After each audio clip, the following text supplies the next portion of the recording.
सबको जय मसीह की। प्रभु का धन्यवाद हो और आप सबका भी धन्यवाद हो कि आप सब प्रभु का वचन सुनते हैं और मैं खुश हूँ कि आप सब प्रभु के वचन में बढ़ रहे हैं।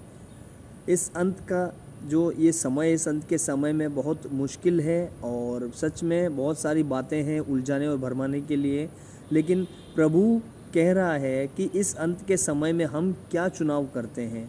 मैं दो चार बातें बता करके क्लियर करना चाहता हूँ कि ये अंत का समय में हम क्या कर रहे हैं। बहुत सारे ऐसे लोग हैं, ऐसे मसीह लोग भी हैं जो समझ नहीं पाते हैं प्रभु के उसके वचन को और उसकी गंभीरता को लेते नहीं हैं। मैं 5 साल से विश्वासी, मैं 10 साल का विश्वासी, मैं 15 साल का विश्वासी, ऐसा कहने में आसान होता है, पर क्या इन 5, 10 और 15 सालों में उनका रिश्ता परमेश्वर से बना क्या?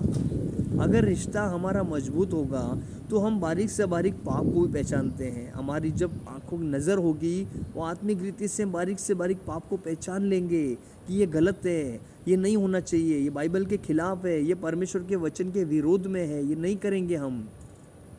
लेकिन अगर किसी का रिश्ता परमेश्वर के साथ मजबूत नहीं, जब कोई आत्मा में बना नहीं रहता है, जब उनका रिश्ता नहीं होता है, तो फिर उलझाने वाला, भरमाने वाला जो आता है वो हमें भरमा देता है, बहुत सारे लोगों को भरमा देता है और पहचान भी नहीं पाते हैं लोग कि ये सही है गलत है, बस उसमें चल पड़ते हैं।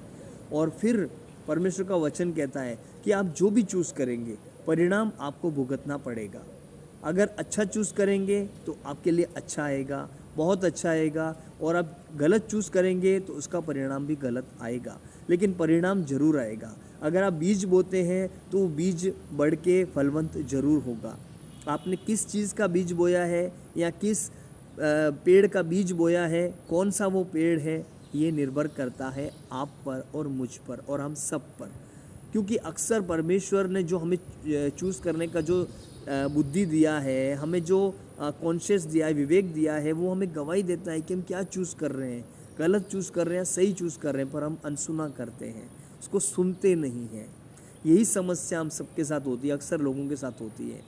क्योंकि चुनाव करने का परमेश्वर ने जो अधिकार दिया हमको दिया है, पूरी रीति से हम चुनाव कर सकते हैं। प्रभु थोप नहीं रहा है हमारे ऊपर, पर प्रभु ने हमें चुनाव करने का अधिकार दिया है।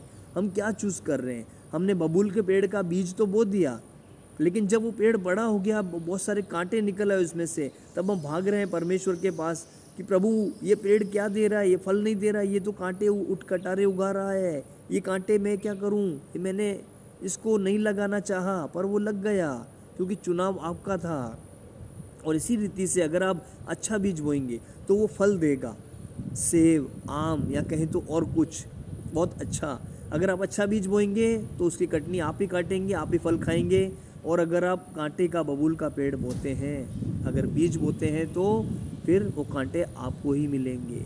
तो इसीलिए हम चुनाव कर रहे हैं। प्रभु कह रहा है कि अंत के समय में हम क्या चुनाव कर रहे हैं, क्या चुनाव कर रहे हैं हम। बहुत सारे दोस्त हम सबके होते हैं दुनिया में, हम हैं तो हमारे सबके फ्रेंड होते हैं, पर फ्रेंड कैसे होते हैं, या फ्रेंड के साथ हमारा रिश्ता कैसा है, या उनकी कौन सी बातें हम ले रहे हैं, क्या हम सुन के क्या रिएक्ट कर रहे हैं, ये सब ज़रूरी है।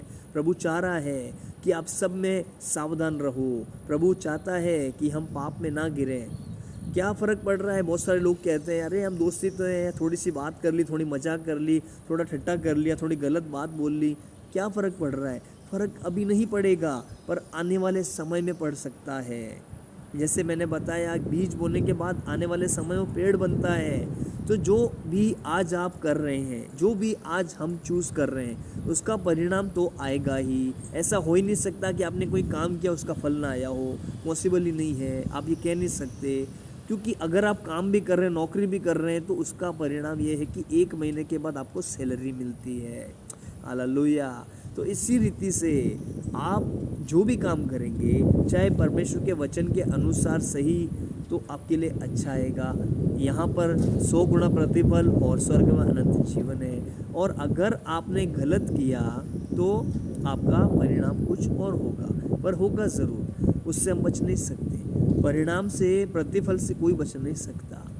तो हम क्या चूज़ कर रहे हैं हम पर निर्भर कर रहा है। तो ध्यान रखें, और प्रभु चाह रहा है कि आप केवल सही चुनें, जिससे परमेश्वर की आशीष आप पर और आपके आने वाले पीढ़ियों पर, वंश पर बनी रहे। प्रभु आप सबको आशीष दे। God bless you.